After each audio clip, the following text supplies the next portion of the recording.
You're listening to The Weekend Take. And now your host, Sean Schaefer. Hello, everyone, and welcome to The Weekend Take. I'm your host, Sean Schaefer, and with me this week is Christopher Schiller. He's writer, director, entertainment attorney, and columnist for Script Magazine. How are you doing, Chris? I'm doing quite all right.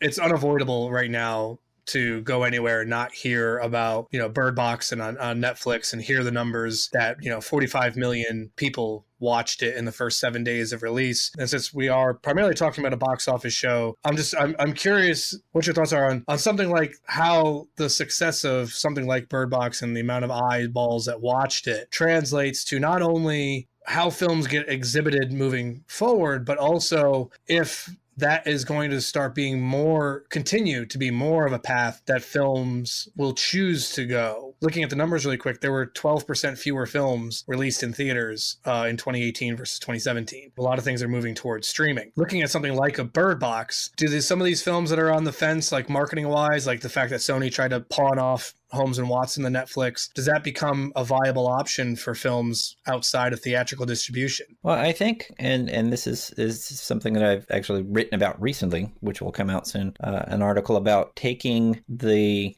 medium into consideration when you're creating the materials that you're starting. Film in concept isn't shot on film anymore, but we still refer to it as film. Theaters in concept is the place you go to see movies, but most people don't go see movies only in a theater. Mm-hmm. I was reading a statistic recently that those people who see an awful lot of movies on Netflix also see an awful lot of movies in the theater. Mm. They're one and the same audience. It's one of those factors that as a creator of entertainment content, you can now think, what's the best way to reach the audience that this story can best say its speech in? Where can it be found by the most people who would be interested in finding it?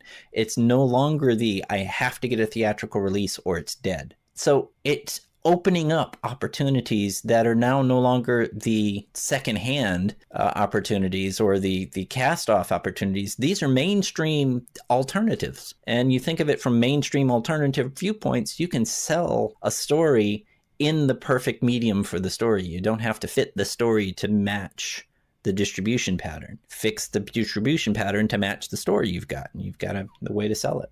Do you think it works the other way? Now, Bird Box, 45 million views in the first 7 days. Does that translate to, let's say Bird Box opted not to go Netflix and go theatrical? 45 million eyeballs still see that movie or no?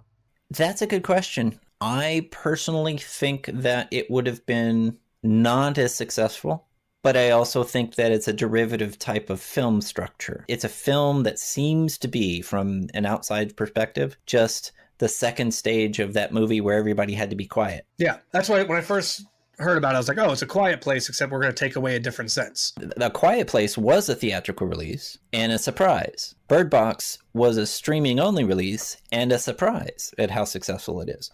I think it's the concept of limiting your senses and experiencing the world in a scary environment is hot right now. And wherever it's being offered, you're going to find an audience for it. Now, streaming has immediate audience available first day. As many people as want to can stream it first day. If you have a theatrical release, you're limited to the number of theaters you can get your film into. As we saw with the box office results, Aquaman had 4,184 theaters, which is 10% of all the reported theaters of the week. That doesn't leave that many theaters available for an experimental film that we don't know if there's an audience out there or not, but let's put it out. Netflix, as many people as want to see it can see it. If it dies, we'll just take it off the streamer, the hard drives a little earlier. If it lasts, we'll keep it on until the run of the licensing agreement goes. All right, well, that wraps it up for us. I want to thank Christopher Schiller for coming on and being our co-host this week. Thanks a lot. It was my pleasure. Be sure to subscribe to the show. We are on Podbean. We also have a Facebook page at facebook.com/The Weekend Take. We are on Twitter at Weekend Take. Feel free to comment, contact us, and we'll see you all next week. Thanks, and keep seeing the movies. Thanks a lot for tuning in. Bye. You've been listening to The Weekend Take. Be sure to subscribe on iTunes and Google Play and follow us on Facebook and Twitter. Visit our Patreon page to become a patron of The Weekend Take, and for as little as $1, you'll receive exclusive content and perks.